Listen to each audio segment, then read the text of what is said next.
Junie Jones is a graduation girl. Chapter 3, A Good Chuckle. The office is where Principal lives. I know my way there by heart. There was a typing lady there too. She looked over the counter at me. Wow, wow, wow, would you look who it is, she said. I looked down at myself. Well, well, well, it looks like me, I said kind of quiet. The typing lady pointed at the blue chair. The blue chair is where bad kids sit. Only I'm not even bad, but I still have to sit there sometimes. I put my feet on the edge of the chair and I hid my face in my knees. If you don't hide your face, people can recognize yourself. Finally, I peeked one eye at Principal's door.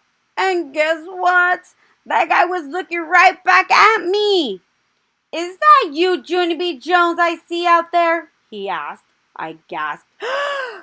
Because Principal can even recognize me from one eyeball, apparently. I went into his office and I sat in the big wood chair. Principal winked at me. I'm a little bit surprised to see you, Junie B, he said. You haven't been sent here for quite some time. I nodded. I know it, I said. That's because my behavior has shown considerable improvement. I pronounced the words very perfect. My teacher printed those words on my report card, I said. And guess what else showed improvement? My speaking, that's what. Because I don't say runned anymore. And I don't say thinked. And I don't say throwed. Do you want to hear me say them right? Huh? Do you, Principal? I took a deep breath. Run. Thought. Through, I said. I smiled very proud. See, I told you. Mother says I am getting a better vocabulary, I said. Vocabulary, said Principal. Whatever, I said. Principal smiled. Yes, well, I'm delighted with your improvements, Junie B, he said. But if everything has gotten better, then why are you here? I wiggled in my chair, very uncomfortable. Because it wasn't my fault, that's why, I said. What wasn't your fault, said Principal. I wiggled some more. Then finally I told Principal about how my teacher made us write a graduation poem and how she said the last word had to rhyme with blue. And so Polly Allen Puffer rhymed the word P-U, I said. But then Mrs. got very mad at him because she did not appreciate his behavior, young man. Only too bad for me because my brain thought of an even sillier poem and my mouth couldn't hold it inside. Principal closed his eyes. He did some deep breaths. All right, he said, let's hear it. I gulped, very worried. Then I made my voice real soft. Roses are red, violets are blue, graduation is here, and your feet smell like stink, I said.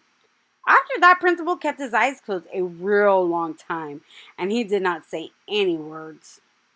Then very slow, he put his head down on his desk, and he started to laugh. His laughing got louder and louder. And so guess what? Then I started laughing too. That poem was a beaut, right, Principal? We are having ourselves a good chuckle over this, aren't we? Principal stopped laughing very fast. He raised his head again. No, Junie B, no. We are not having a good chuckle, he said. I'm sorry. Your poem caught me completely by surprise, but I never should have laughed like that. He crossed his arms at me. You are right about one thing, though, he said. Your poem is definitely silly, but silly things are not always appropriate to say in the classroom, are they? Your teacher made it clear that she didn't like what Polly Allen had said, Junie B, but you called out your poem anyway. He made squinty eyes. And please, don't blame it on your mouth, okay? You know you could have held it inside. I shrugged my shoulders. I don't know, I said, kind of quiet. Maybe I could have. Principal tapped his fingers on his desk. It's a very serious matter to disobey a teacher, Junie B, he said, and I want you to sit here and think about just how serious it is. Can you do that, please? Yes, I said, I can.